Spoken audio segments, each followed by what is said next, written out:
Tonight, we're stepping quietly into a place that once sat at the center of medieval life. Not castles, not churches, but taverns. These were the warm, dimly lit rooms where everyday people gathered at the end of long days, where food simmered slowly over open fires, where ale was poured without ceremony, and where the noise of the outside world softened behind thick wooden doors. Before we begin, make yourself comfortable. Lower the lights. If it helps you relax, let a fan or gentle background sound fill the room. If you enjoy these slow journeys into the past, you're welcome to subscribe. And if you'd like, leave a comment telling me where you're listening from and what time it is where you are. It's always fascinating to see who is joining us from different corners of the world. Now let's begin. Tonight isn't about battles or kings. It's about ordinary people, their habits and routines, and the places they went to rest, to eat, to drink, and sometimes just to feel less alone. This is the quieter truth about medieval taverns. Not the romantic version from fantasy stories, and not the violent extremes either, just life, as it was. Imagine walking through a medieval town near the end of the day. The streets are narrow and grounds are uneven. Shops are closing their shutters as daylight fades. You're tired. Your hands ache from work. Your stomach is empty. Ahead, a simple wooden sign hangs above a doorway, painted with a symbol, a boar, a jug, or a bunch of grapes. Inside there's warmth, firelight, the low sound of conversation. This is where the day ends for many people. This is the medieval tavern. To understand medieval taverns, you first have to let go of the modern idea of a pub as a place chosen for leisure. In the Middle Ages, taverns were not optional destinations. They were functional spaces that existed because medieval life demanded them. They were built into the fabric of towns, roads, and daily routines, shaped by necessity rather than comfort or entertainment. Medieval drinking establishments fell into three broad categories: inns, taverns, and alehouses. To a modern ear, these words sound interchangeable, but in the medieval world, the differences mattered. Choosing the wrong one could mean discomfort, danger, or worse. Inns were designed primarily for travelers. They were the most formal and regulated of the three. An inn was expected to provide food, drink, and a place to sleep, though sleep often meant sharing a crowded room or even a bed with strangers. Inns were usually located along major roads, near city gates, or close to markets where merchants passed through. Because they catered to outsiders, they were larger structures, sometimes built of stone, with stables for animals and storage for goods. Inns were expensive by medieval standards and attracted people with money. Merchants, officials, messengers, pilgrims with resources, and occasionally nobles traveling between estates. They were not places most local villagers visited regularly. Taverns occupied the middle ground. Originally, taverns were wine houses. The word itself came from the idea of a place where wine was drawn directly from barrels and sold by the cup. Wine was not a common drink for ordinary laborers, as it was imported and costly. Taverns therefore developed in towns and cities where trade made wine available. Over time, taverns expanded beyond wine, offering ale, cider, and food, but their identity remained tied to drinking rather than lodging. Taverns were not meant for sleeping, though some eventually offered rooms as their role expanded. Their main purpose was social and economic. They were places to drink, talk, negotiate, gamble, and wait.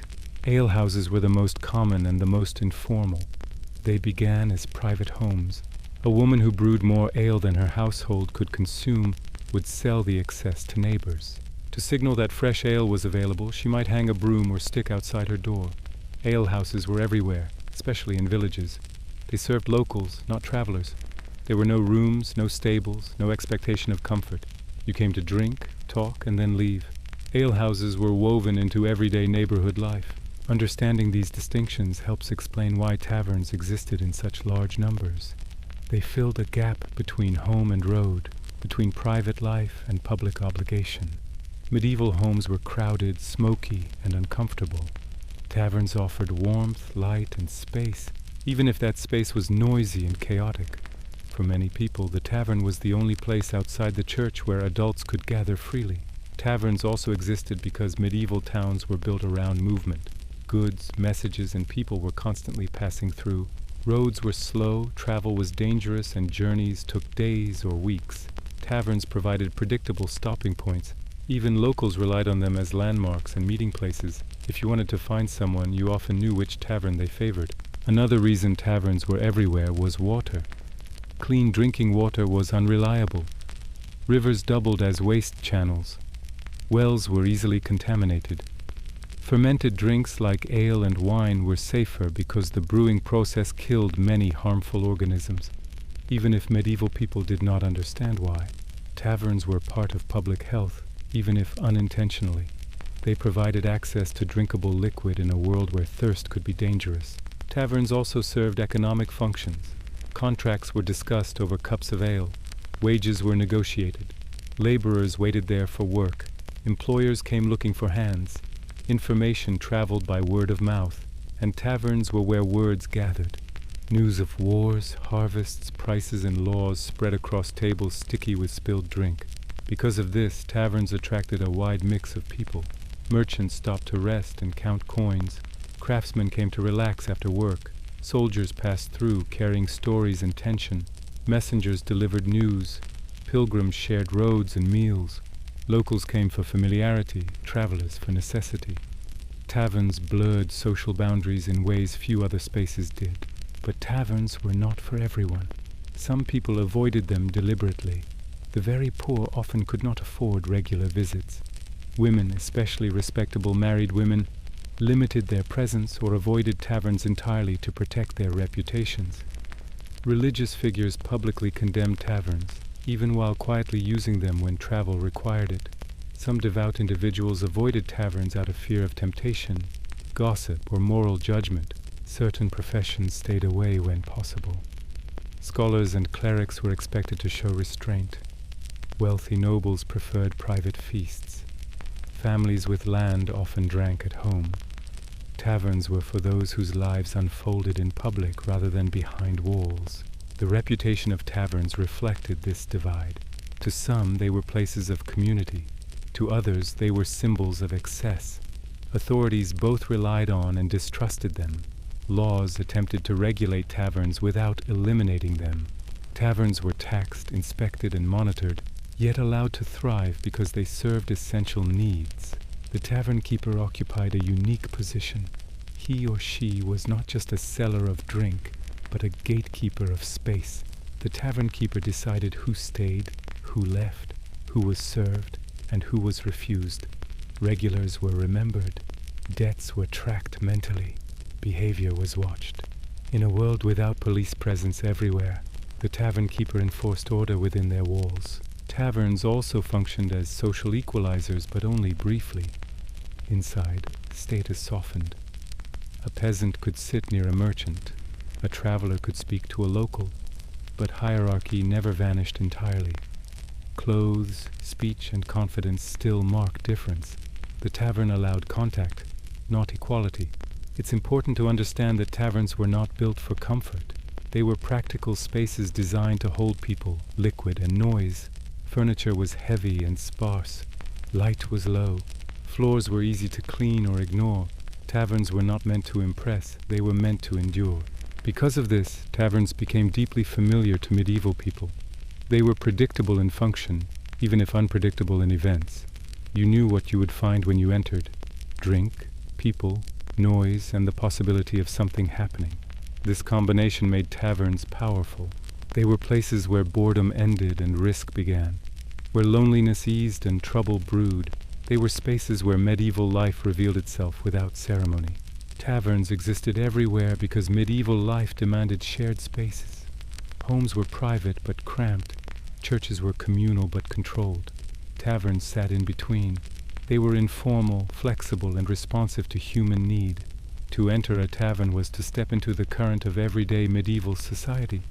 Not the version preserved in books or sermons, but the one shaped by hunger, fatigue, hope, and habit. Taverns were not exceptional places. That is what made them important. They were ordinary. And because they were ordinary, they mattered. The moment you stepped into a medieval tavern, the outside world did not slowly fade away. It vanished all at once. The door closed behind you with a dull wooden thud, and everything changed. The first thing you noticed was not the people, or the food, or the drink.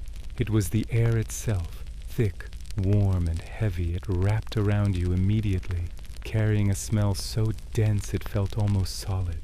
This was the smell of fire smoke, old wood, damp earth, spilled ale, and unwashed bodies, all blended together into something uniquely familiar to anyone who spent time indoors during the Middle Ages. Fire was at the center of tavern life, both physically and socially. A large hearth usually dominated one wall, its flames burning day and night. Fire provided heat, light, and the ability to cook food, but it came with a cost. Smoke rarely escaped cleanly. Chimneys were crude, and many taverns relied on simple holes in the roof or gaps in the thatch to let smoke drift upward. Much of it never made it out. Instead, it hovered near the ceiling, slowly descending as the night wore on. The smell of smoke soaked into everything. Clothes carried it, hair absorbed it, skin held onto it long after you left. To medieval noses, this smell was not alarming. It was comforting. Smoke meant warmth, survival, and life continuing indoors. As the fire burned, it consumed whatever fuel was available. Wood was expensive, so taverns often burned low-quality timber, scraps, peat, or anything that would smolder long enough to give off heat. Each fuel added its own scent. Some fires smelled sharp and acrid. Others were damp and sour. When the fire flared too strongly, sparks snapped and popped, briefly illuminating faces before settling back into shadows. The constant crackle of the hearth formed a low, steady background noise, grounding everything else that happened in the room. Beneath your feet, the floor told its own story. Most tavern floors were not made of stone or wood, but packed earth. To make them more comfortable and absorb spills, they were covered with rushes, long dried grasses scattered thickly across the ground.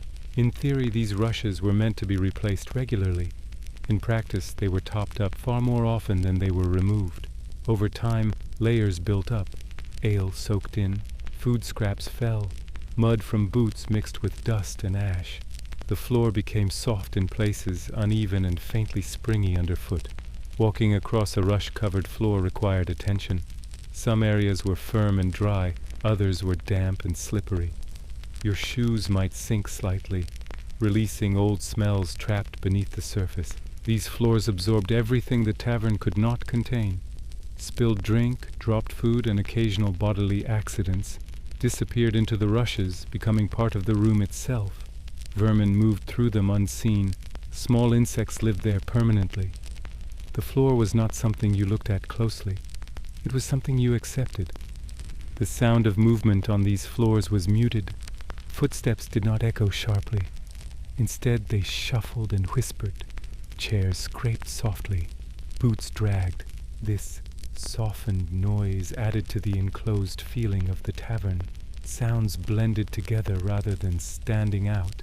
Nothing felt crisp or clear. Everything felt layered and close. Above you, the ceiling pressed low. Medieval taverns were built with practicality in mind. High ceilings were harder to heat and more expensive to construct. Low ceilings trapped warmth, keeping the fire's heat closer to the people below. Thick wooden beams stretched across the room, darkened almost black by years of smoke. These beams felt ancient, even when they were not. They absorbed sound and shadow, making the space feel smaller than it actually was. Light struggled in these rooms. Windows were small, often covered with oiled cloth rather than glass. During the day, only a dim, uneven glow filtered through. At night, illumination came from the fire and a handful of candles. Candles were costly, so they were used sparingly. Their flames flickered constantly, disturbed by drafts and movement. Shadows danced across walls and faces, making everything seem alive and slightly unstable. No corner was ever fully visible. Darkness lingered at the edges of vision. This dim light changed how people behaved. Faces were half seen. Expressions were guessed more than read. Gestures became exaggerated to be understood. Eye contact felt more intense when it happened because it had to be deliberate. The lack of clear light encouraged privacy even in crowded rooms. Conversations felt intimate simply because the darkness wrapped around them. Sound filled the space completely. Taverns were rarely quiet. Voices overlapped constantly.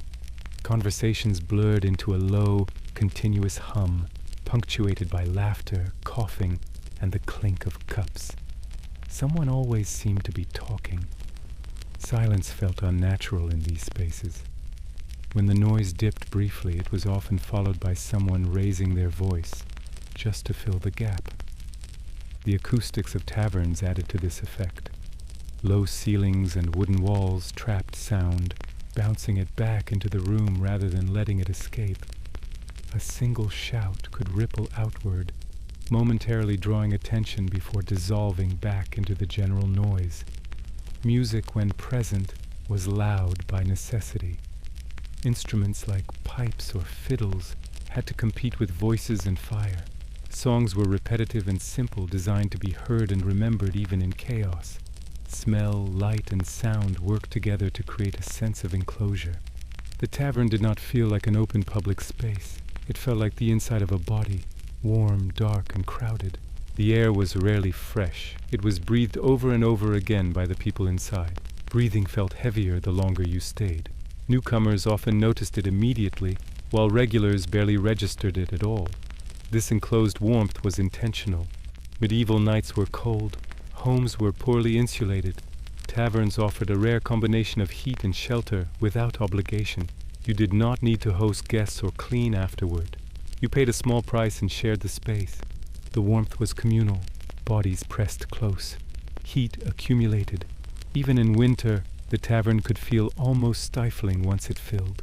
The sense of enclosure also created a psychological effect.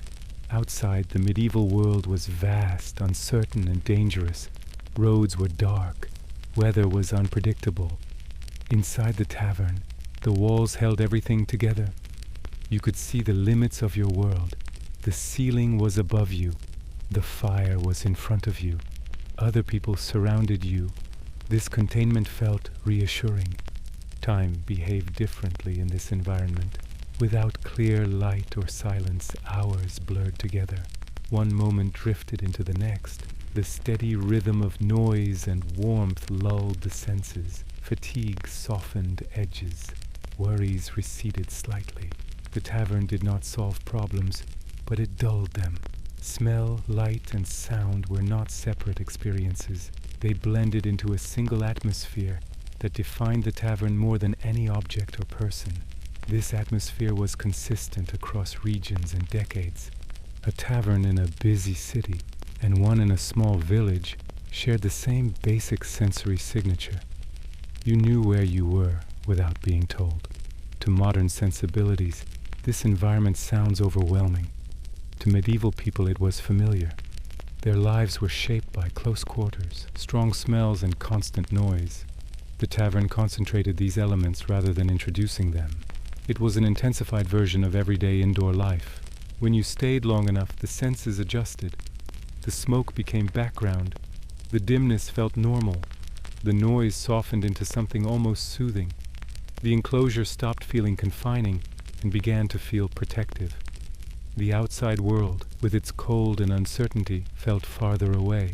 This was the power of the medieval tavern. Not comfort in the modern sense, but containment. Warmth without privacy, noise without obligation, shelter without ownership. It was imperfect, uncomfortable, and deeply human. Everything about the tavern told you that you were inside.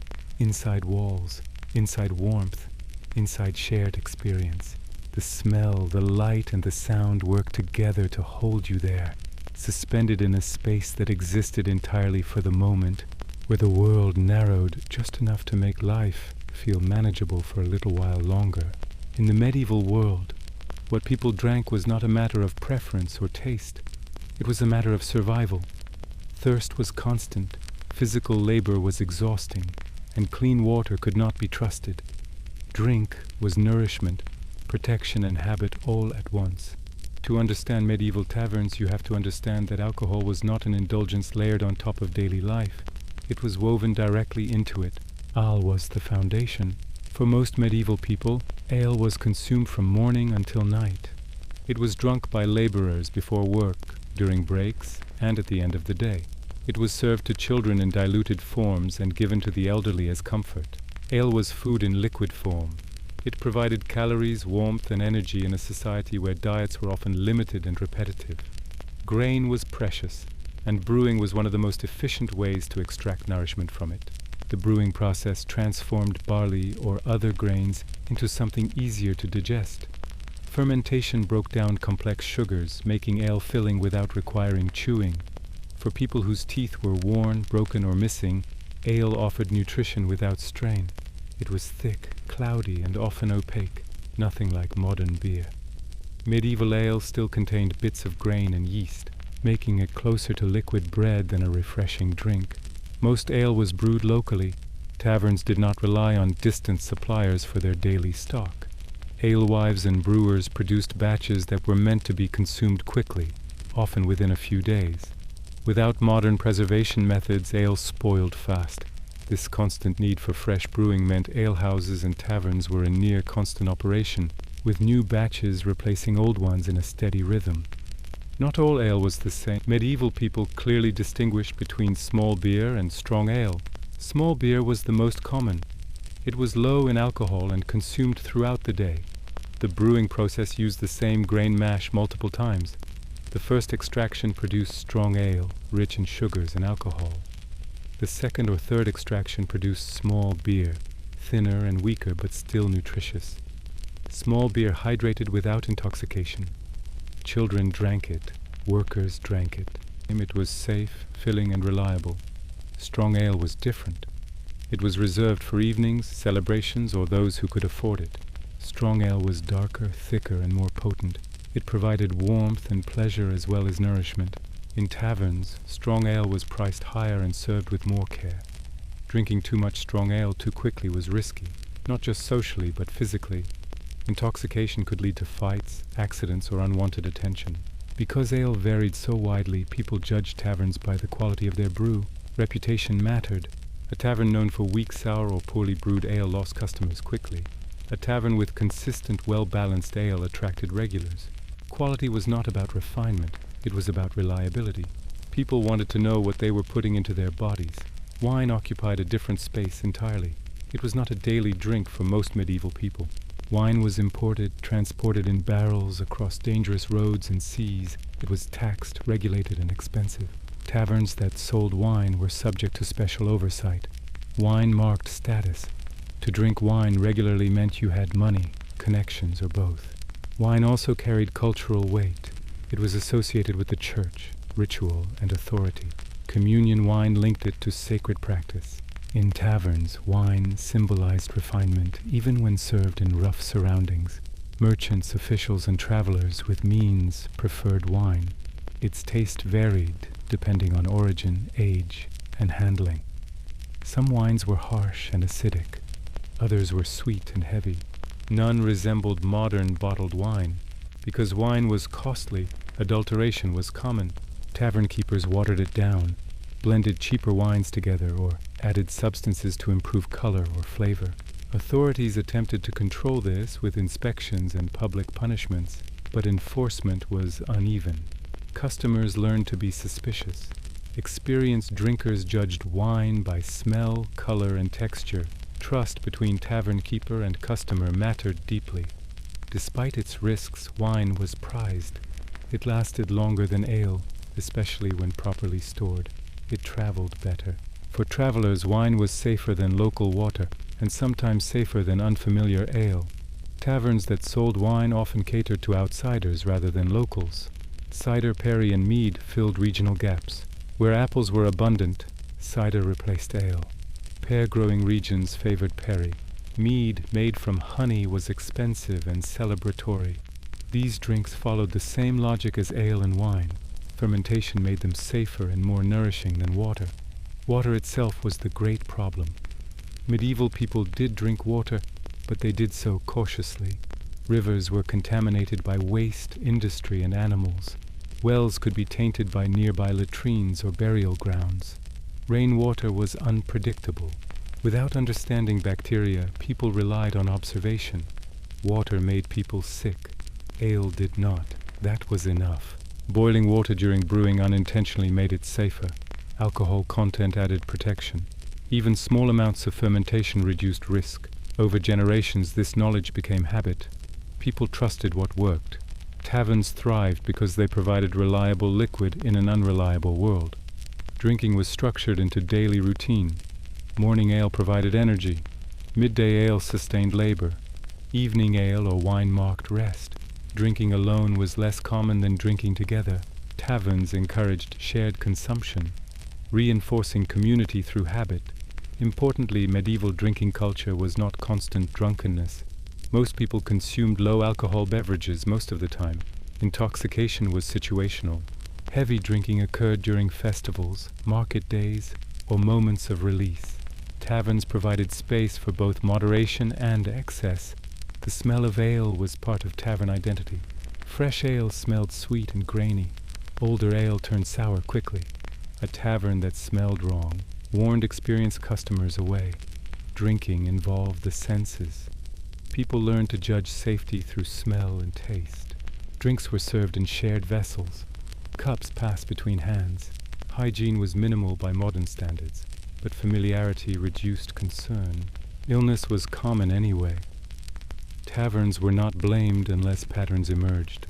In this context, drink was stability. It anchored the day. It replaced water. It provided calories. It warmed bodies and softened edges of hardship. Taverns existed because drink was essential, not optional. What people drank tells us how they lived. It shows a world adapting intelligently to danger without understanding its science. It shows habit shaped by survival. In medieval taverns, drink was not about escape alone. It was about endurance. Food in a medieval tavern was never meant to impress. It was meant to sustain. People did not enter taverns expecting variety or refinement. They came because they were hungry, tired, and in need of something warm that could be eaten without ceremony. Tavern food reflected the realities of medieval life, shaped by scarcity, season, and the limits of preservation. Meals were simple, repetitive, and deeply practical. At the center of nearly every tavern meal was pottage. Pottage was not a single recipe, but a method. It was a thick stew made by simmering whatever ingredients were available in a large pot over the hearth. Grain formed the base, usually barley, oats, or wheat, thickening the liquid into something hearty enough to fill the stomach. Into this base went vegetables, scraps of meat, herbs, and leftovers from previous days. The pot was rarely emptied completely. Instead, it was replenished as it was served. Evolving slowly over time, this method made sense. Fuel was expensive. Cooking once and keeping the pot warm was more efficient than preparing multiple dishes. Pottage allowed tavern keepers to stretch ingredients, using small amounts of meat to flavor large volumes of food. Even when meat was scarce, bones, fat, or offcuts could add richness. The result was never the same from one day to the next, but it was always familiar. Bread accompanied every meal. Bread was the backbone of medieval diet, and taverns served it constantly. The quality varied widely. Wealthier towns and better taverns offered wheaten bread, pale and relatively soft. Most people ate darker bread made from rye, barley, or mixed grains. This bread was dense, heavy, and often several days old by the time it was served. Fresh bread was a luxury. Stale bread was expected. In many taverns, bread doubled as a plate. Thick slices called trenchers were placed on the table, and pottage or meat was ladled on top. The bread absorbed juices and softened as the meal progressed. By the end, the trencher was eaten or set aside for the poor or animals. This practice reduced the need for dishes and made cleanup easier. It also ensured that nothing went to waste. Cheese was another staple. It traveled well, lasted longer than fresh milk, and provided valuable protein and fat. Most tavern cheese was local, made from cow, goat, or sheep milk, depending on region. Fresh cheeses were soft and mild, but spoiled quickly.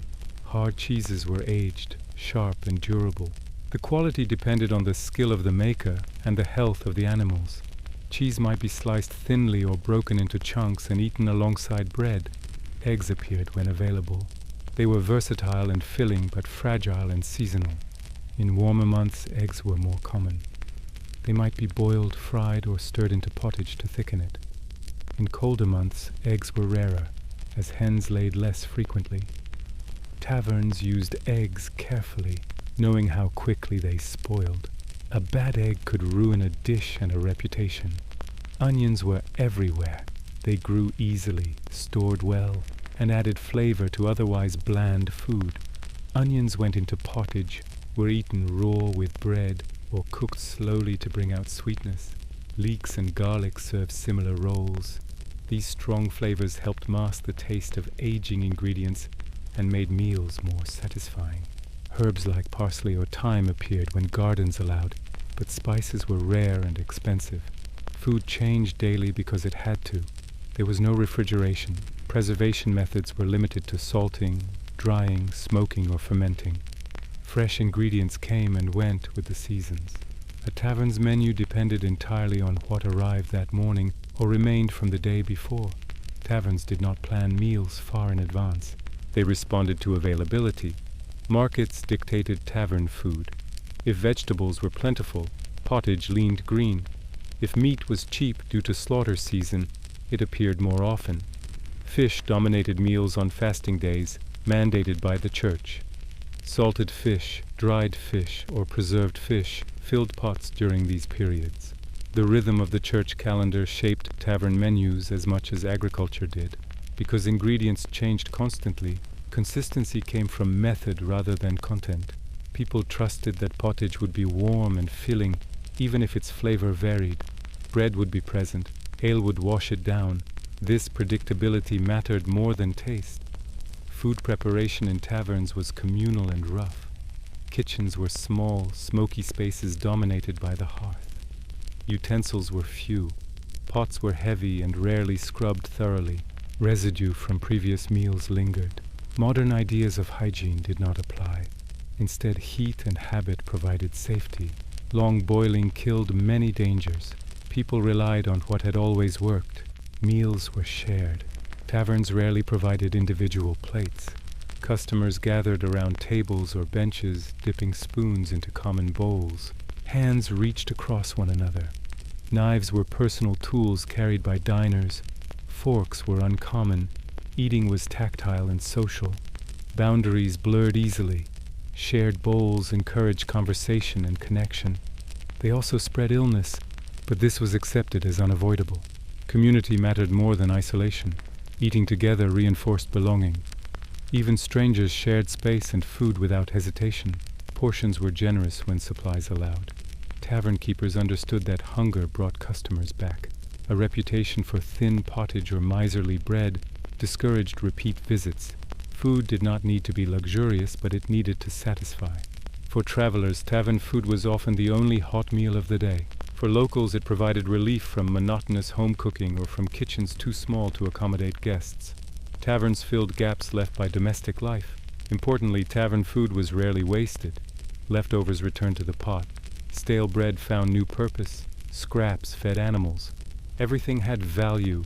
Waste was a moral failure as much as an economic one. Eating in a tavern was not a quiet affair.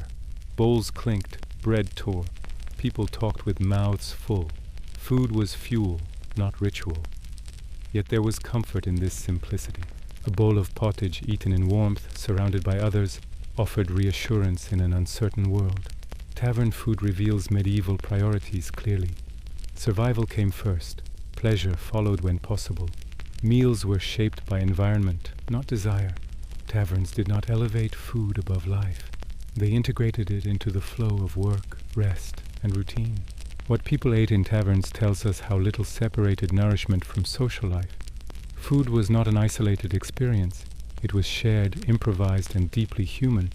In these bowls and trenches, medieval people found not just sustenance, but a brief sense of stability in a world that offered very little of it. A medieval tavern was never filled with just one kind of person. That was part of its strange energy.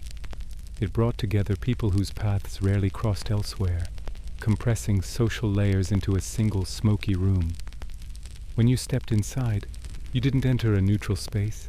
You entered a crossroads where lives briefly overlapped, where strangers shared benches, and where familiarity and unpredictability sat side by side.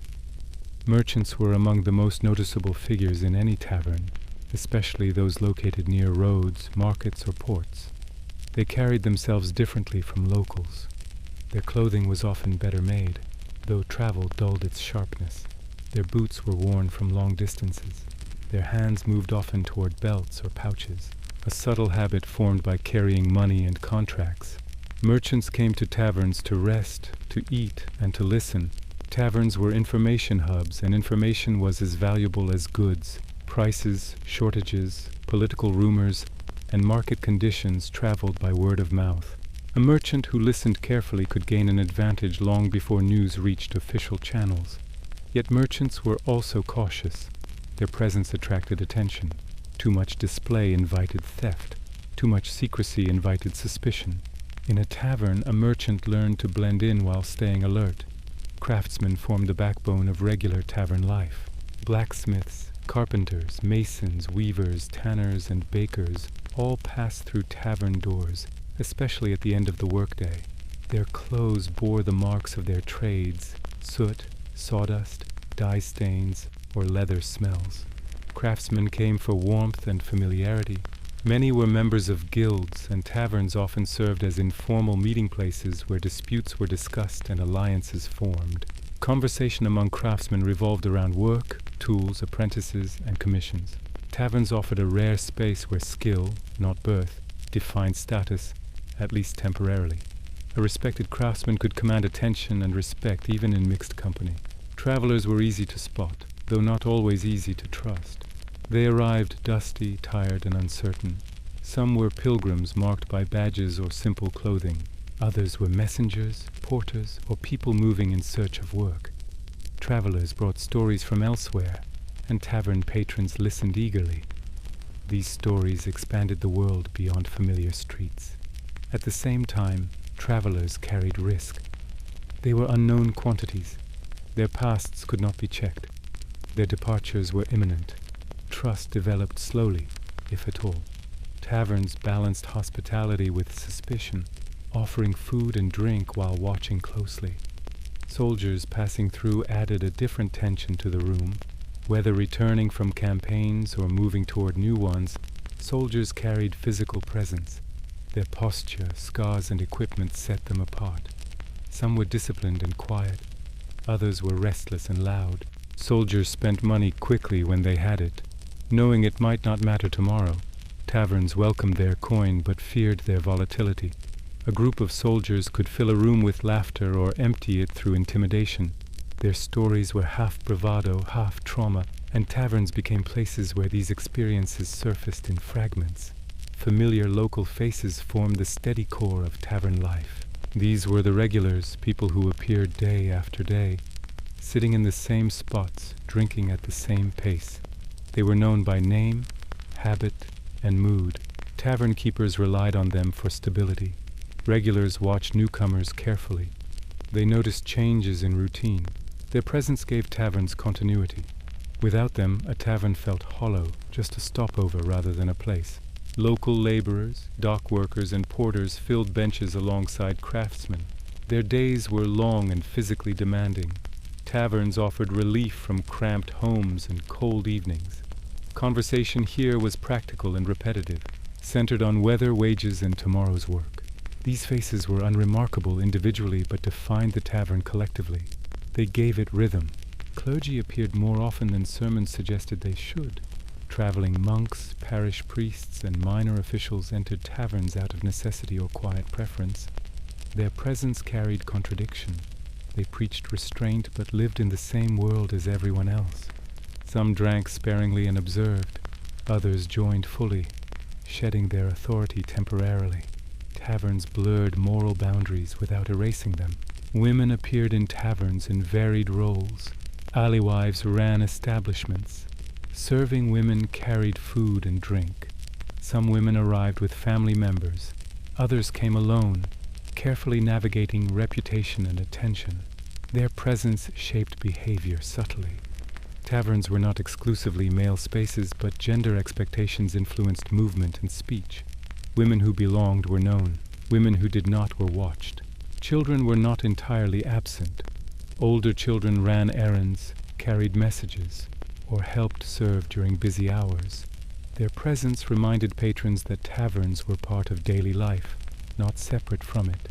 Youth blended into the edges, learning by observation. Each person inside a tavern carried their own reasons for being there: hunger, fatigue, boredom, loneliness, opportunity. Taverns did not equalize these motivations, but they placed them side by side. Conversation flowed unevenly. Alliances formed briefly. Tensions surfaced and receded. What made taverns unique was not the presence of any single group, but the overlap. A merchant might sit beside a craftsman. A traveler might listen to a local. A soldier might drink near a priest. These encounters rarely changed the world, but they changed evenings. They reminded people that life extended beyond narrow roles. Most interactions were ordinary. Words exchanged, bowls shared, ale poured. Yet the possibility of something unexpected always lingered. Taverns were places where lives brushed against one another without commitment. That closeness created warmth and unease at the same time. Who you'd see inside depended on time, location, and chance. But no matter where you were, the tavern reflected the world around it in condensed form. It held the movement, labor, and stories of medieval life within four walls, and for a few hours, it made those lives visible to one another. In a medieval tavern, time did not move evenly. It stretched, folded, and sometimes seemed to disappear altogether. Long evenings needed filling, especially in a world without artificial light, personal entertainment, or private space.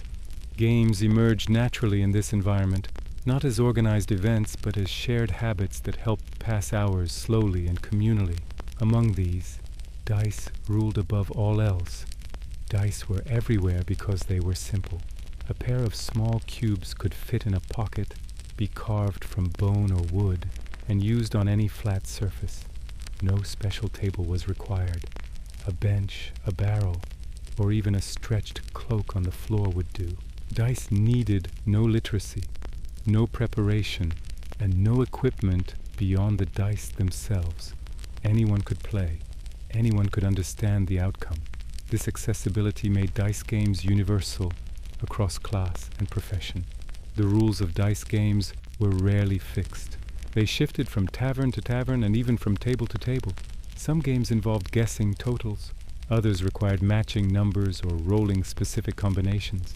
Often the rules were explained quickly and loosely, relying more on mutual agreement than strict enforcement. Disputes were settled through argument, laughter, or occasionally anger.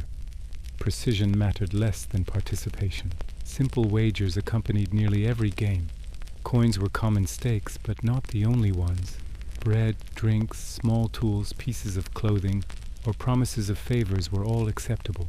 Gambling did not always involve loss in the modern sense. Many wagers were symbolic, meant to add interest rather than risk ruin. A cup of ale, another round, or the right to tell the next story might be enough. These small bets gave games weight without overwhelming consequence. They created tension without desperation. For most players, gambling was not about profit. It was about engagement. Watching dice roll across a surface held attention in a way few other activities could. The unpredictability kept minds active while bodies rested. Long evenings encouraged gambling because there was little else to do. After sunset, work ended, travel slowed. Darkness settled in early, especially in winter. Taverns became holding spaces for time itself. Dice filled the gaps between conversation and drink. They provided structure to otherwise formless hours. Gambling also offered a rare illusion of control. Medieval life was shaped by forces people could not influence. Weather destroyed crops. Illness arrived without warning. Authority ruled arbitrarily. Dice, by contrast, offered immediate feedback. You threw, you saw the result. Even if chance ruled, the action felt personal. Luck and skill existed in constant tension. Everyone understood that luck mattered. Dice made that obvious. Yet players believed skill still played a role. Choosing when to bet, how much to wager, when to stop, and how to read opponents all felt like abilities that could be learned. This belief made gambling satisfying. It rewarded attention, not just chance. Experienced players developed reputations. Some were known for bold wagers, others for caution. Some played often but never deeply. Others waited patiently for the right moment. These patterns were noticed. Gambling created identity within the tavern. A person's style at the table became part of how they were known. Cheating existed, but it was risky. Loaded dice, sleight of hand, or subtle substitutions could tilt outcomes. However, taverns were enclosed spaces filled with witnesses.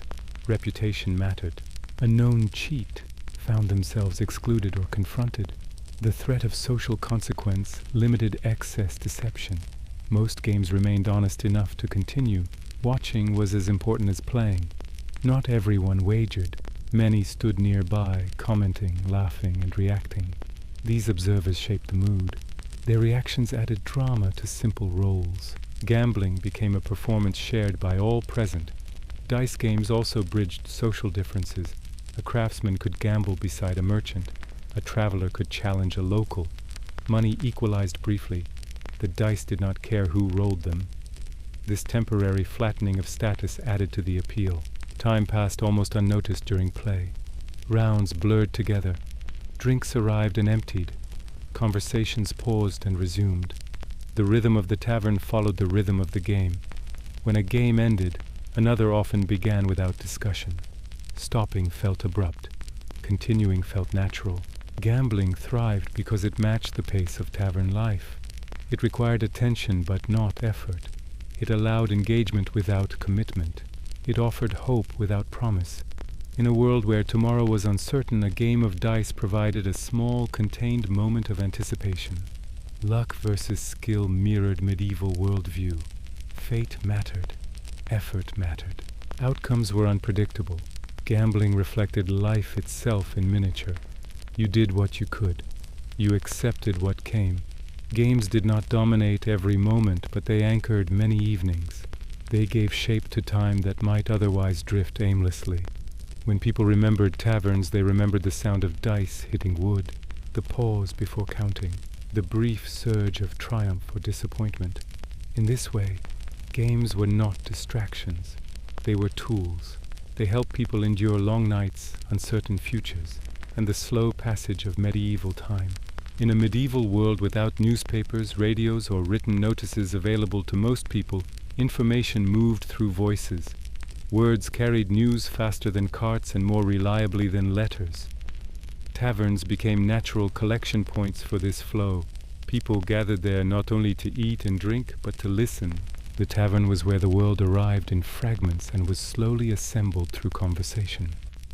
News traveled by word of mouth because there was no alternative. Official proclamations were rare and often limited to town squares or churches. Most people could not read even if notices existed. Travelers, merchants, and messengers brought stories with them, and taverns provided a place to share them. A traveler arriving late in the evening might be surrounded within minutes, not out of curiosity alone, but necessity. News mattered. It shaped decisions. The kind of news exchanged in taverns was practical. People wanted to know which roads were safe, which markets were busy, which towns were suffering shortages. Wars were discussed not in terms of strategy, but impact. Would taxes rise? Would sons be conscripted? Would goods become scarce? Taverns translated distant events into local consequences. Because taverns mixed locals and outsiders, they connected places that would otherwise remain isolated. A single evening's conversation could carry information from several regions. Details were incomplete. Stories changed slightly with each retelling. Accuracy mattered less than usefulness. Even rumors could guide behavior. Gossip thrived in this environment. Small communities depended on shared knowledge of people's actions. Taverns offered a space where these observations could be voiced without immediate consequence. Who was in debt? Who was struggling? Who had been seen where? Gossip was not always malicious. It served as social regulation, reinforcing norms and expectations. Gossip also provided entertainment. Long evenings needed filling. Speculation filled gaps left by uncertainty. Taverns amplified this. A whispered comment could travel across the room within minutes. Reaction shaped truth. What gained attention became accepted. Information about jobs circulated naturally. Employers came to taverns looking for labor. Workers came hoping to be noticed. Hiring was informal and immediate. A man with tools and a reputation might be offered work over a drink. A traveler seeking short-term labor could find it by listening. Taverns functioned as employment exchanges without structure. Seasonal labor depended heavily on this system. Harvests, construction, transport, and repairs required temporary workers. Taverns provided access to these opportunities. Being present mattered.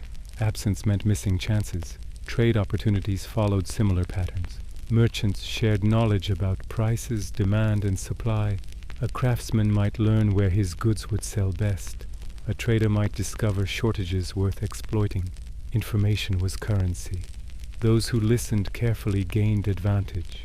Trust shaped these exchanges. Regulars knew who spoke reliably. Reputation mattered more than proof. Taverns developed informal networks of credibility. Some voices carried weight. Others were treated cautiously.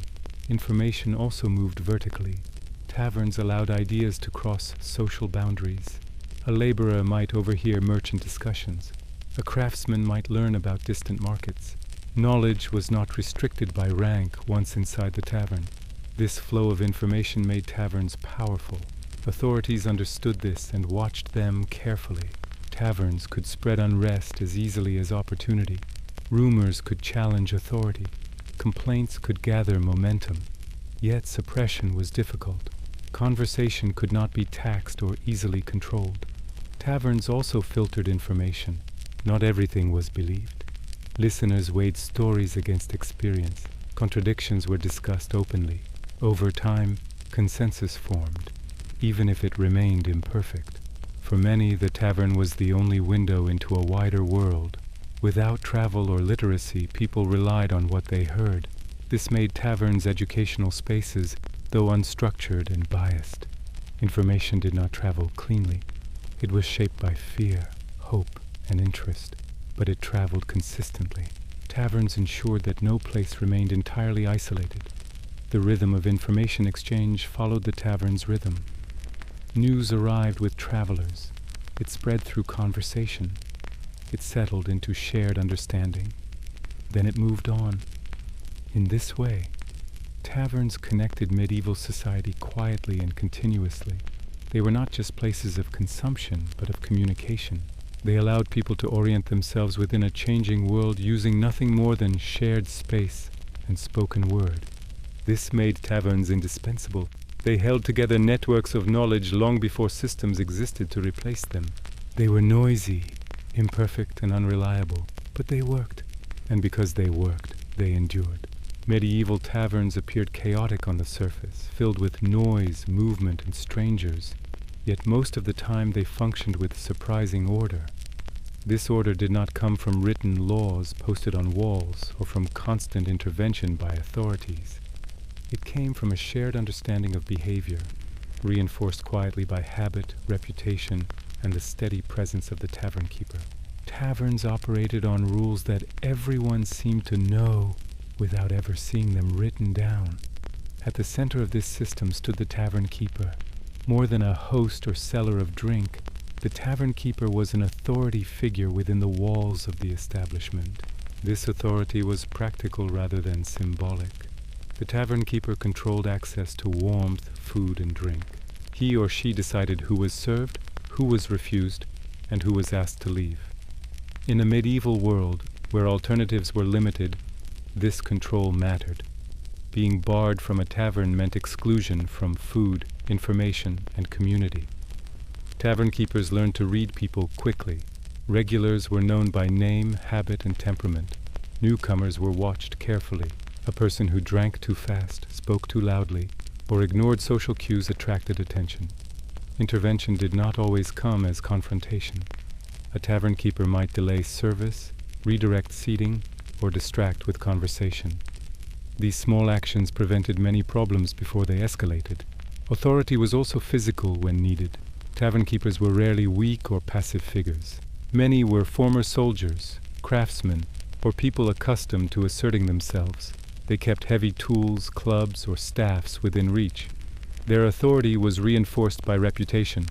Word spread quickly about taverns where disorder was tolerated or punished. Most tavern keepers preferred prevention to violence, but they were prepared for both. Unspoken customs governed behavior among patrons. Seating followed informal patterns. Regulars occupied familiar spots. Newcomers waited to be noticed. Interrupting conversations or crowding space was frowned upon. Even in crowded rooms, people maintained invisible boundaries. These customs were learned through observation. Violating them marked a person as inexperienced or disrespectful. Sharing space required cooperation. Benches were communal. Bowls and cups passed between hands. This demanded a certain level of trust and restraint. People learned when to speak and when to listen. Loudness had limits. Excessive behavior drew correction, not only from the tavern keeper, but from fellow patrons who valued stability. Payment was another area governed by custom. Most transactions were informal. Coins changed hands quickly. Credit was extended to trusted regulars and denied to others. Failure to pay damaged reputation far beyond the tavern. Word traveled. A person known for unpaid debts found doors closing elsewhere as well. Violence, though possible, was not constant. Most people understood the consequences of escalation. Injury meant lost work. Legal trouble meant fines or worse. Social isolation carried long-term cost. The threat of these outcomes discouraged reckless behavior. Taverns were risky, but people did not enter them hoping for conflict. They entered seeking relief. When disputes arose, they were often managed internally. Arguments might be settled through words, laughter, or intervention by bystanders. Tavern keepers acted as mediators, listening briefly before deciding. Their decisions were rarely questioned because they were backed by authority and necessity. Leaving the tavern was always an option, but rarely a desirable one. Unwritten rules also governed who interacted with whom. Status still mattered. A laborer did not casually insult a merchant. A traveler tread carefully among locals. Boundaries were flexible but present. Taverns allowed interaction, not equality. Understanding this prevented many conflicts. Alcohol loosened inhibitions, but it did not erase understanding. Most patrons paced themselves, aware of limits. Drunkenness was tolerated to a point. Beyond that point, it became a problem. Other patrons noticed and responded, sometimes with humor, sometimes with warning, rarely with immediate violence. Order held because everyone benefited from it. Taverns thrived when people returned regularly. Disorder drove customers away and attracted unwanted attention from authorities. Tavern keepers, patrons, and even outsiders shared an interest in maintaining balance. Chaos was bad for business and bad for survival. Social memory reinforced these rules. Stories of past incidents lingered. A fight, a theft, or a death became part of a tavern's history. These memories shaped behavior long after the event. People adjusted unconsciously, guided by what they had heard. The absence of written rules did not mean absence of structure. It meant flexibility. Customs adapted to circumstance. Different taverns developed slightly different expectations. Locals knew these differences and adjusted accordingly. Travelers learned quickly or paid the price. This system worked because medieval life itself relied on similar unspoken agreements. Villages, markets, and workshops operated the same way. Taverns simply concentrated these dynamics into a smaller space.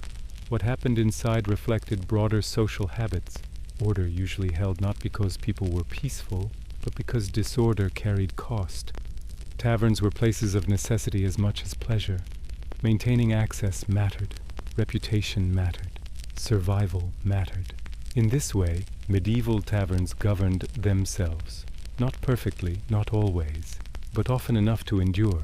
They balanced risk and restraint through human judgment rather than written law, and in doing so they created spaces that were chaotic on the surface, yet quietly regulated beneath, held together by shared understanding rather than force. Despite the quiet systems of order that governed medieval taverns, things did sometimes go wrong. Disagreements were inevitable in places where strangers mixed with locals, where drink loosened tongues, and where long days of physical labor ended in crowded rooms heavy with smoke and sound.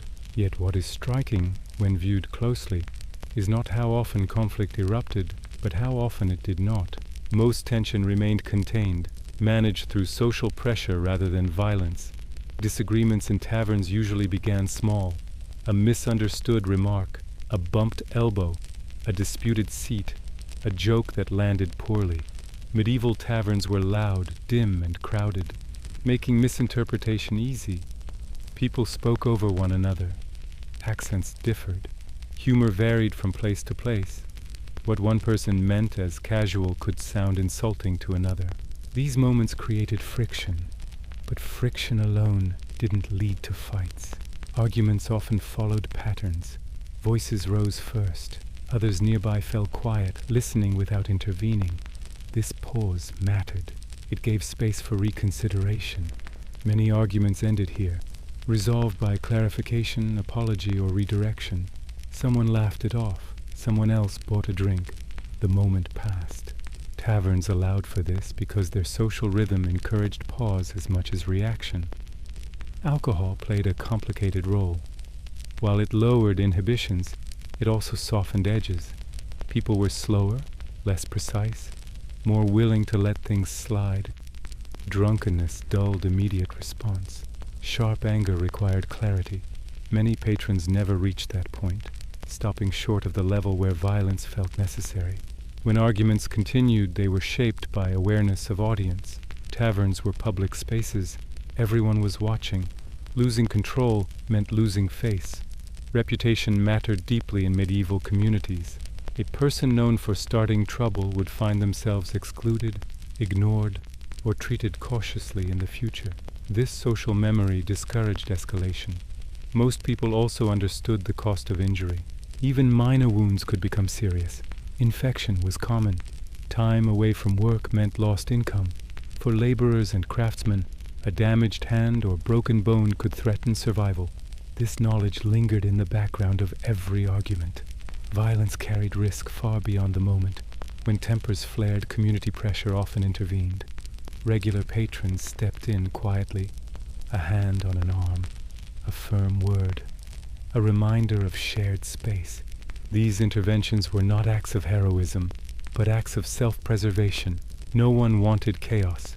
Chaos endangered everyone. Tavern keepers played a critical role at this stage. They knew when to step forward and when to wait. Their presence alone often cooled tempers. A tavern keeper's gaze carried authority built on experience. They had seen outcomes before. Patrons recognized this and adjusted. If a dispute involved regulars, it was often resolved through familiarity. Long histories softened immediate anger.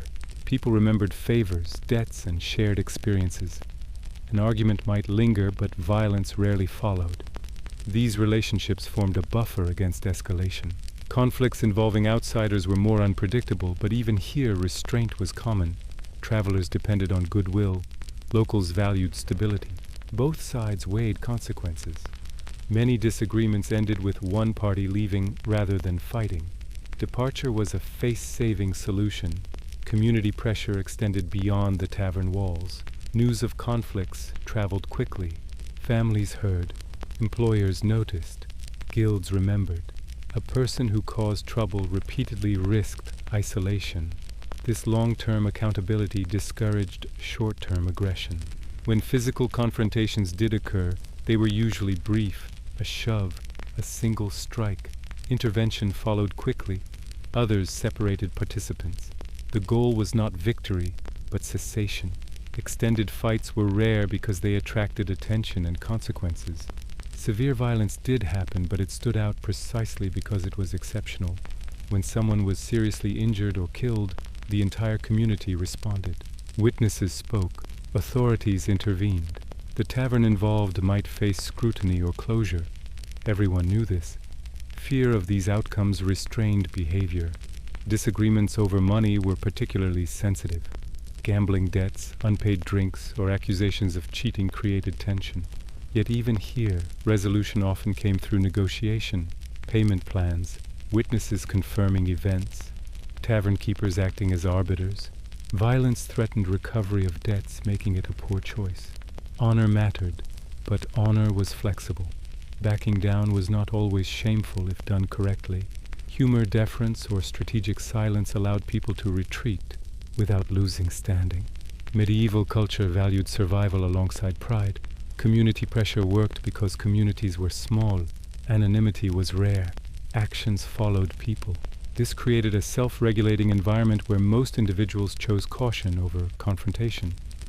Taverns amplified this effect. They were places where social memory accumulated. Stories of past conflicts lingered, shaping expectations. Patrons absorbed these lessons without instruction. Even those prone to anger learned limits. Repeated conflict led to exclusion. Exclusion meant loss of access to warmth, food, news, and opportunity. The cost was too high for most. When things went wrong, they were rarely isolated incidents. They were disruptions to a shared system that everyone relied on.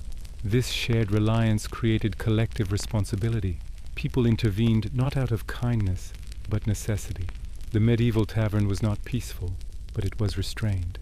Conflict existed within boundaries shaped by survival, reputation, and community oversight. These forces worked quietly, consistently, and effectively. Most arguments dissolved back into conversation. Most disagreements faded into memory. Most nights ended without bloodshed. This was not because medieval people were gentler, but because they understood consequences intimately. In this way, when things went wrong, they were often corrected before becoming disasters. The tavern absorbed tension, released it in manageable ways, and returned to equilibrium. This capacity to contain conflict was one of its most important functions.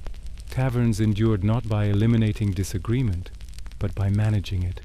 They provided space for friction without collapse, and in doing so they reflected the broader medieval world, harsh, crowded, imperfect, yet held together by shared dependence and quiet pressure rather than constant force. Women were everywhere in medieval taverns, though history often pushes them to the margins of the story. They brewed the drink, served the food, managed the space, handled money, and absorbed much of the risk that came with operating one of the most volatile social environments of the medieval world. Taverns were not male-only spaces, even if male voices dominated the noise.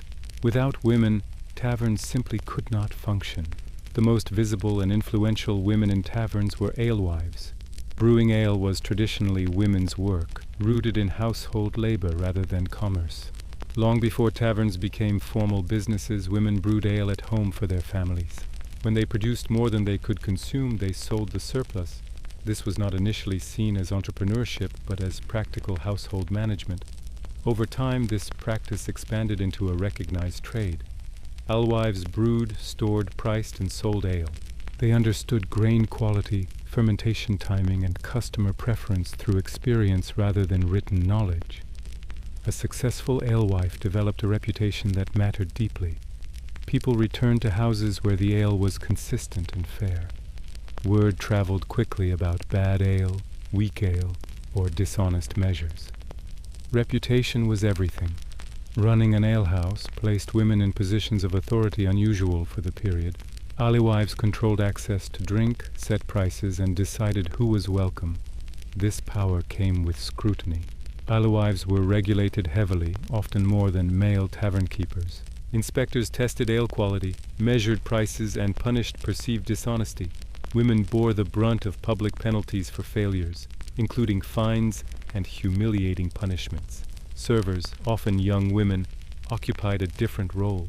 They moved constantly through the space, carrying food, refilling cups, cleaning tables, and listening to conversations. This constant motion made them visible and vulnerable. Serving was physically demanding work that required balance, strength, and awareness. Spilled ale meant lost profit. Broken dishes meant wages deducted. Serving women also navigated constant attention. Taverns were loud, crowded, and fueled by alcohol. Unwanted remarks were common. Physical contact was difficult to avoid in close quarters. Servers developed strategies to protect themselves: humor, deflection, speed, and alliances with other workers. Experience taught them which customers to avoid and which to tolerate. Some women combined roles. An alewife might also serve. A tavern keeper's wife often managed finances, supplies, and staffing, while her husband handled external dealings. These women kept businesses running quietly. They tracked debts, negotiated with suppliers, and ensured survival during lean periods. Their labor was managerial as much as physical. Women in taverns were business operators in a practical sense, even if society did not always recognize them as such. They handled money daily. They extended credit. They made decisions that affected profit and reputation. These skills transferred beyond the tavern, allowing some women greater independence than was common elsewhere. This independence came with risk. Women working in taverns existed in morally ambiguous spaces. Religious authorities viewed taverns with suspicion, and women within them faced assumptions about character. Respectability was fragile. A rumor could damage reputation permanently. Alewives and servers walked a careful line between visibility and vulnerability. Daily risks were constant. Violence in taverns did not spare women. They might be caught in fights, struck accidentally, or targeted deliberately. Sexual violence was a persistent threat. Protection came from community ties and the authority of the tavern keeper. A woman known and respected locally was safer than one without allies. Economic risk was also present. Alewives invested time and resources into brewing without guarantees of profit. Spoiled ale meant loss. Poor harvests increased grain costs. Taxes and fines cut into margins. Many women lived close to subsistence despite constant labor. Despite these challenges, women showed remarkable resilience. They adapted to changing conditions, learned to manage difficult customers, and balanced risk with necessity. Tavern work demanded emotional strength as much as physical endurance. Women listened to complaints, mediated disputes, and absorbed stress quietly. Some women found stability in tavern work that other forms of labor could not provide. Domestic service was precarious. Agricultural work was seasonal. Taverns offered consistent income, however modest. For widows or unmarried women, this mattered. Women also shaped tavern culture itself. The atmosphere of a tavern often reflected its female presence.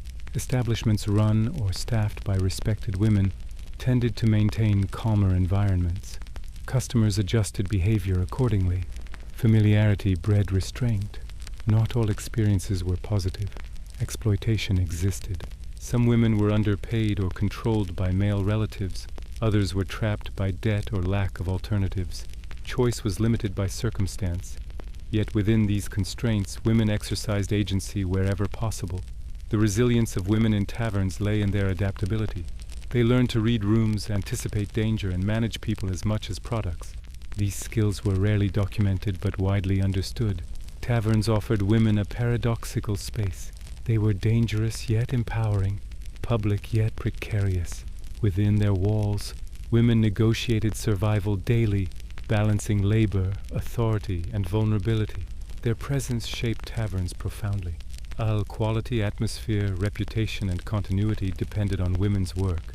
Without them, the medieval tavern as an institution would collapse. Women in taverns were not background figures. They were central actors navigating a harsh world with limited protection and constant risk.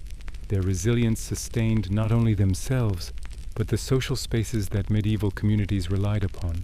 Through routine labor and quiet endurance, women carved out roles that defied rigid social expectations. They brewed, served, managed, and survived.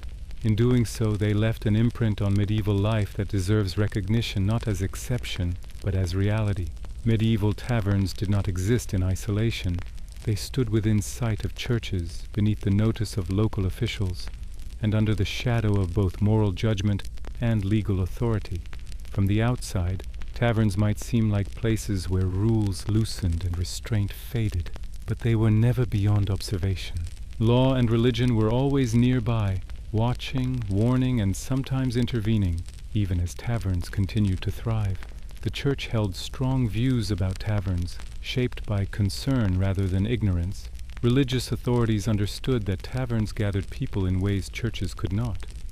They knew that drink lowered inhibitions, encouraged sin, and distracted from spiritual discipline. Sermons regularly warned against excess drinking, gambling, and immoral behavior associated with tavern life. Taverns were described as places where temptation gathered and where souls were easily led astray. Yet the church's relationship with taverns was not purely hostile. Clergy themselves traveled and required food and shelter. Pilgrims depended on taverns. Monasteries brewed ale. Religious festivals often increased tavern activity. The church condemned excess, not existence. Drinking itself was not sinful. Loss of control was. This distinction allowed taverns to remain morally tolerated, even while criticized. Priests often preached moderation rather than abstinence. They warned against lingering too long, spending too much, or engaging in disorder. Confession offered a release valve. A person might drink heavily one night and seek forgiveness the next. This cycle allowed tavern life to coexist with religious obligation without forcing direct confrontation. Local officials viewed taverns through a practical lens. Taverns generated income through taxes, licenses, and fines. They provided lodging for travelers and spaces for trade. They absorbed social tension that might otherwise surface in streets or homes. Officials understood that eliminating taverns would not eliminate human behavior. It would only displace it. Regulation replaced prohibition. Taverns were licensed. Opening hours were controlled. Prices were monitored. Disorderly conduct could result in penalties. Officials inspected measures, checked ale quality, and enforced curfews. These actions signaled authority without attempting full control. Taverns also served officials directly. Meetings were held there. Announcements were spread through tavern conversations. Officials gathered information by listening rather than investigating. Taverns functioned as informal intelligence hubs, making them useful rather than threatening. The law intervened selectively. Serious crimes drew attention. Minor disputes often did not. Officials balanced enforcement with tolerance. Too much interference risked unrest. Too little risked chaos. Taverns operated within this negotiated space. Churches often stood close to taverns physically. Bells rang over tavern noise. Processions passed tavern doors. This proximity reinforced moral presence without requiring constant enforcement. People moved between sacred and secular spaces daily, navigating both without perceiving contradiction. Taverns survived because they met needs that neither law nor religion could replace. They provided warmth, food, drink, information, and connection. These were necessities, not luxuries. Attempts to suppress taverns consistently failed because they ignored this reality. Even when authorities closed individual taverns, others opened nearby. Demand remained. Communities adapted. Enforcement shifted focus from elimination to management. Taverns that cooperated survived. Those that resisted struggled. The church's warnings shaped behavior subtly. Many patrons moderated actions out of fear of spiritual consequence. This internal restraint reduced need for external force. Religion acted as a psychological boundary even within tavern walls. Law reinforced these boundaries through reputation. A tavern known for disorder attracted scrutiny. A tavern known for balance gained protection. Tavern keepers learned to maintain appearances, even when realities were complex. Both law and religion preferred stability. Taverns, despite their risks, contributed to social balance. They offered structured spaces for release rather than uncontained disorder. This made them tolerable, even necessary. Over time, this coexistence became normalized. Taverns remained morally ambiguous but socially embedded. They operated under watchful eyes, adjusting behavior to survive. The presence of law and religion nearby shaped tavern culture. It encouraged moderation, negotiation, and restraint. It did not eliminate risk, but it contained it. Taverns survived because they adapted. They learned where lines lay and how not to cross them. They absorbed pressure from above while serving needs below. This balance allowed medieval society to function. Taverns remained imperfect spaces within a controlled system. Neither fully free nor fully suppressed, they occupied the middle ground where human behavior could unfold without tearing communities apart. Law and religion never disappeared from tavern life. They hovered quietly, shaping decisions and consequences. And because taverns acknowledged their presence, even indirectly they endured. Morning came softly to medieval towns, not with alarms or schedules, but with light creeping slowly into narrow streets. After a night of voices, smoke, and shared warmth, the world outside the tavern felt strangely wide and exposed. Doors that had been shut against darkness opened again, and the town resumed its familiar rhythm as if the night had folded itself away. Inside the tavern, the morning after was a time of work. The fire had burned low, leaving ash and embers that needed clearing. Floors were swept, though never fully clean. Rushes soaked with spilled ale, grease, and mud were gathered and replaced where possible. This was not a deep cleaning in any modern sense, but a resetting, a preparation for the next cycle. Leftover smells lingered everywhere.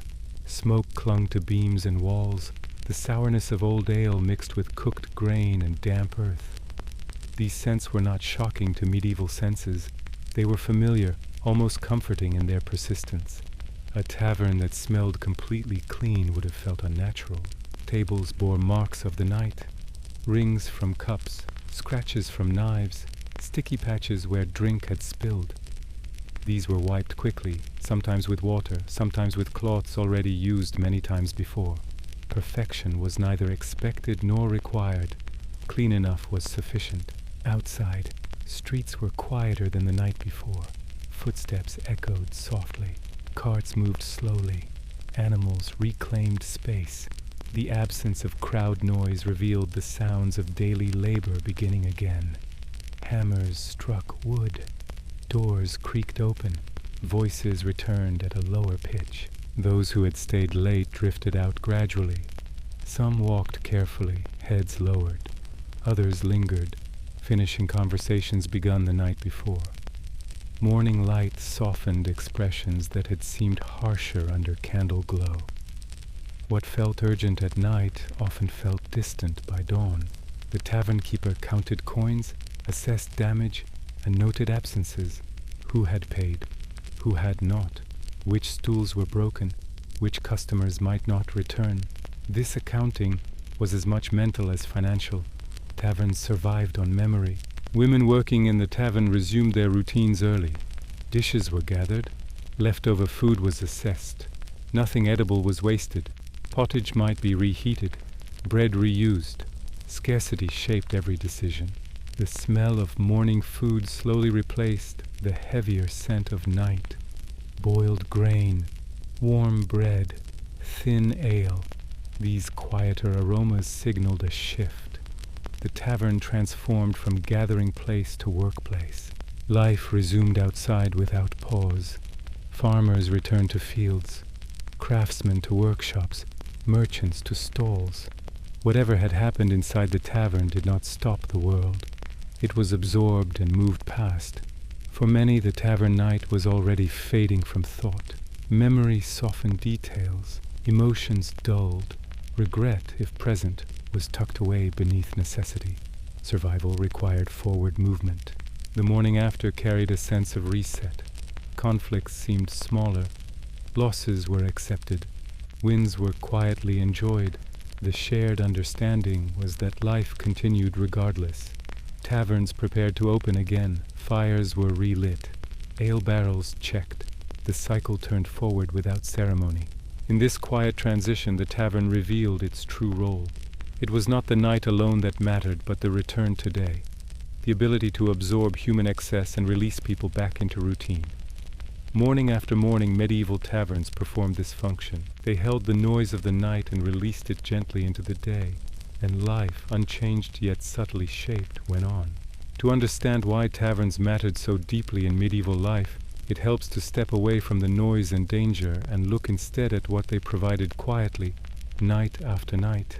Taverns were not important because they were wild or sinful. They mattered because they answered fundamental human needs in a world where comfort was scarce and certainty even scarcer. They offered belonging, routine, and human connection in ways few other places could. Belonging was not abstract in the medieval world. It was physical and immediate. People belonged to families, to fields, to workshops, to parishes. But these forms of belonging were often rigid and demanding. Taverns offered a different kind. Within their walls, identity loosened slightly.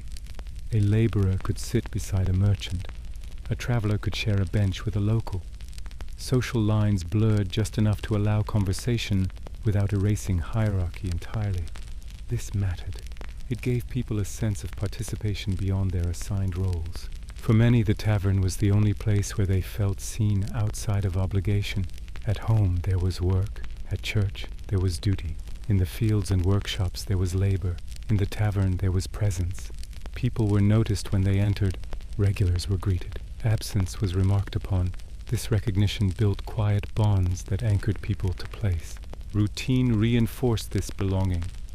Taverns operated on rhythms that mirrored daily life. Evening arrival, familiar seats, familiar faces, familiar sounds. These repetitions offered stability in a world prone to disruption. Plague, famine, weather, and war could alter life suddenly. The tavern's consistency offered reassurance. Even when other things changed, the tavern remained. Routine did not mean monotony. Each night differed slightly. Conversations shifted. News arrived. Yet the structure held. This balance between familiarity and variation kept people returning. It soothed without stagnation. Human connection formed naturally in this environment. Conversation flowed without expectation. Silence was allowed. Shared space did not demand intimacy, but it made it possible. People listened as much as they spoke. Stories unfolded gradually over many nights. Trust built slowly.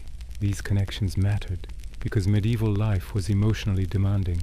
Grief was common, loss frequent, hardship constant. Taverns offered a space where these burdens could be carried together without ceremony.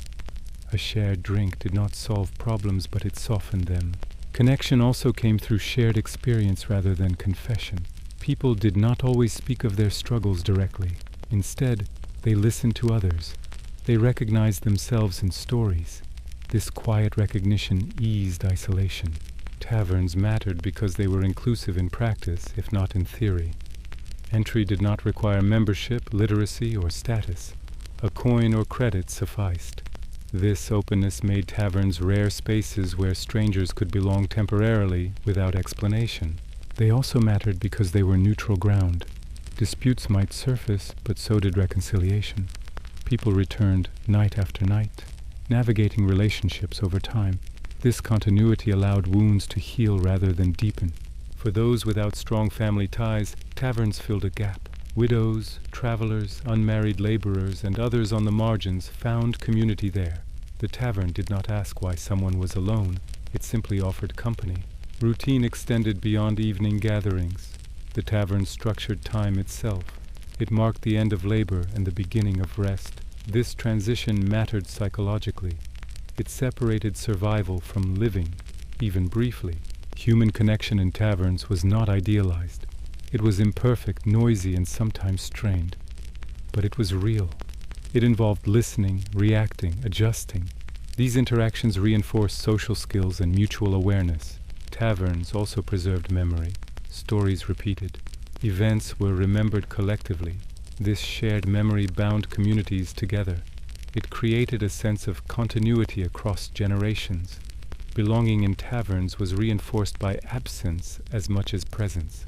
When someone stopped coming, it was noticed. Concern followed. Inquiry happened.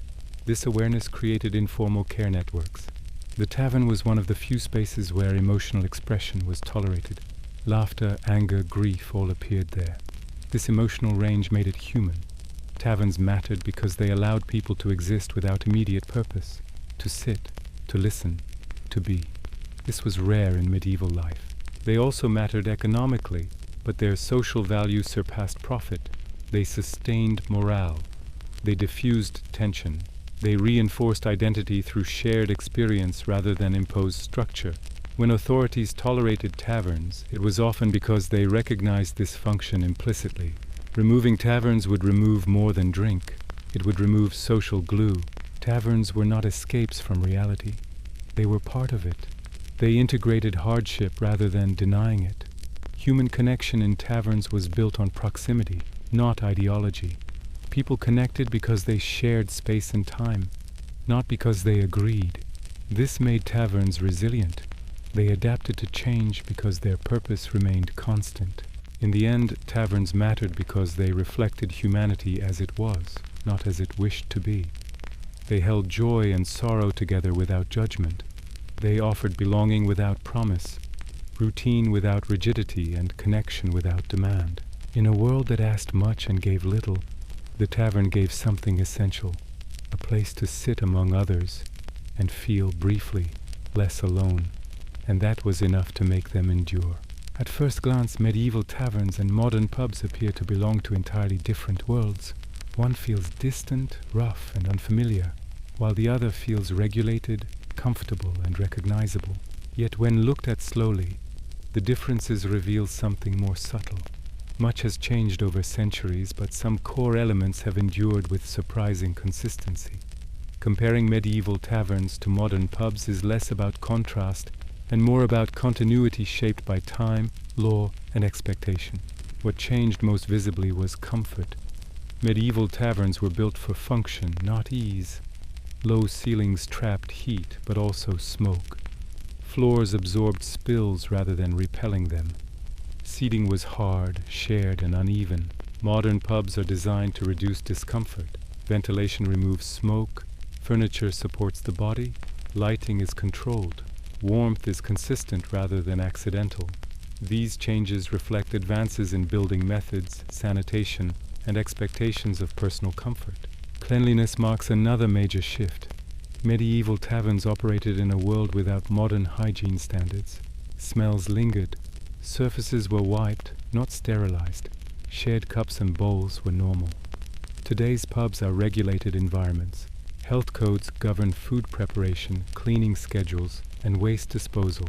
What once relied on tolerance now depends on compliance.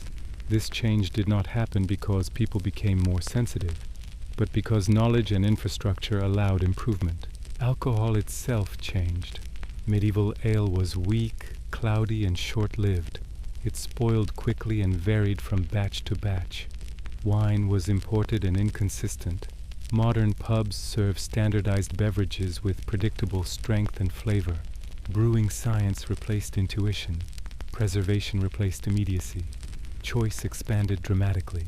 What once involved necessity now involves preference. Water, once avoided, is now trusted. This alone transformed drinking culture. Medieval taverns existed partly because safe hydration required fermentation. Modern pubs are social spaces, not survival infrastructure. Drinking shifted from necessity to leisure. This change altered pacing, intention, and consequence. Law reshaped everything. Medieval taverns operated within loose regulation enforced unevenly. Modern pubs exist under strict licensing. Opening hours, age limits, noise levels, and safety standards are defined clearly. This reduced unpredictability. It also reduced autonomy. Tavern keepers once governed behavior personally. Pub managers now follow policy. Violence, while not eliminated, became rarer and less tolerated. Modern legal systems respond faster and more consistently. Medical care reduced the fatal consequences of injury. Social norms shifted toward de-escalation. What once resolved through pressure now resolves through intervention. Religion's influence faded in direct terms. Medieval taverns existed under constant moral scrutiny. Modern pubs operate largely separate from religious authority. Moral judgment shifted from sin to responsibility. Excess is framed as health risk rather than spiritual failure. Social structure changed as well. Medieval taverns mixed classes cautiously. Modern pubs encourage broader interaction. Dress codes relaxed. Speech softened. Hierarchy still exists, but it is less rigidly enforced. This reflects broader social change rather than tavern evolution alone. Yet despite all this, much stayed the same. At their core, taverns and pubs serve the same human purpose. They gather people after labor. They mark transitions from work to rest. They offer shared space without obligation. Belonging remains central. Regulars still claim familiar seats. Absence is noticed. Newcomers are observed quietly. Conversation flows unevenly. Silence is acceptable.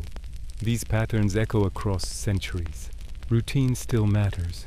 Many people visit the same pub on the same days at similar times. This repetition grounds them. It offers predictability in otherwise fluid lives.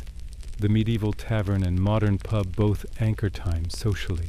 Human connection remains the constant thread. Stories are shared. Complaints aired. Laughter breaks tension. Advice is given casually.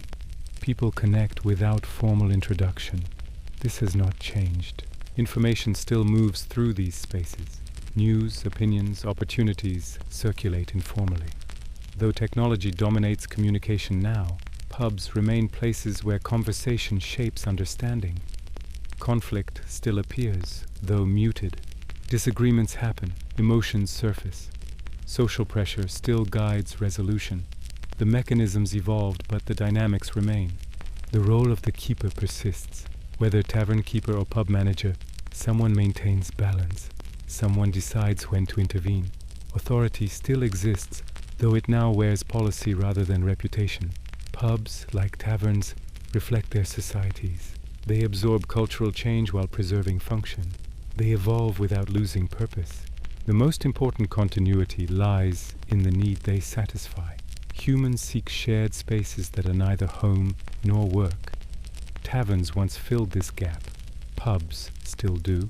In both cases, these spaces allow people to be present without explanation, to sit among others without performing a role. This quiet permission is rare and valuable.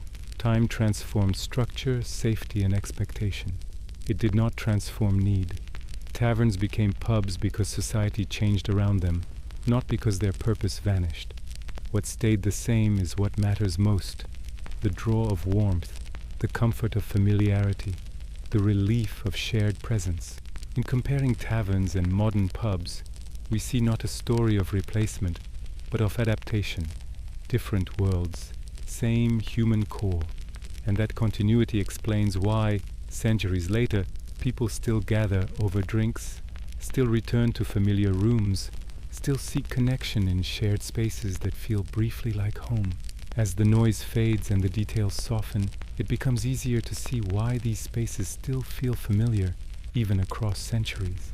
Medieval taverns are gone in form, but not in spirit. When we imagine them now, stripped of danger and discomfort, what remains is something recognizable: a room where people gathered after long days, a place where voices overlapped, where warmth mattered, where being alone was eased simply by being near others. That feeling has not disappeared. It has followed humanity forward, changing shape but not meaning. These spaces feel familiar because they answered needs that never vanished. Long before entertainment was portable or communication instant, people needed places to pause. Medieval life was physically exhausting and emotionally uncertain. Taverns offered a threshold between labor and rest, between isolation and connection. That threshold still exists today. We step into cafes, pubs, kitchens, living rooms, and feel the same shift. The world loosens slightly. Time slows. The pressure lifts just enough. Humans still gather because gathering is older than structure. Before buildings, before cities, before written language, people gathered around fires. Not to achieve something, but to exist together. To share warmth, to listen, to be seen. Taverns inherited that role quietly. They were imperfect fires, surrounded by walls, shaped by economy and law, but they carried the same core function. They created circles. The familiarity comes from repetition, the act of returning to the same place, seeing the same faces, hearing similar sounds. This repetition calms the mind. It reassures the body. Medieval taverns offered this consistency in a world that rarely did. Seasons failed. Illness struck without warning. Lives changed abruptly. The tavern remained, night after night, holding its shape even as people came and went. Humans still gather because solitude has limits. Alone time restores, but prolonged isolation erodes. Medieval people understood this without naming it. They sought taverns not always for drink, but for presence, to hear others breathe, to feel part of a group without obligation. Modern humans do the same even when they call it something else.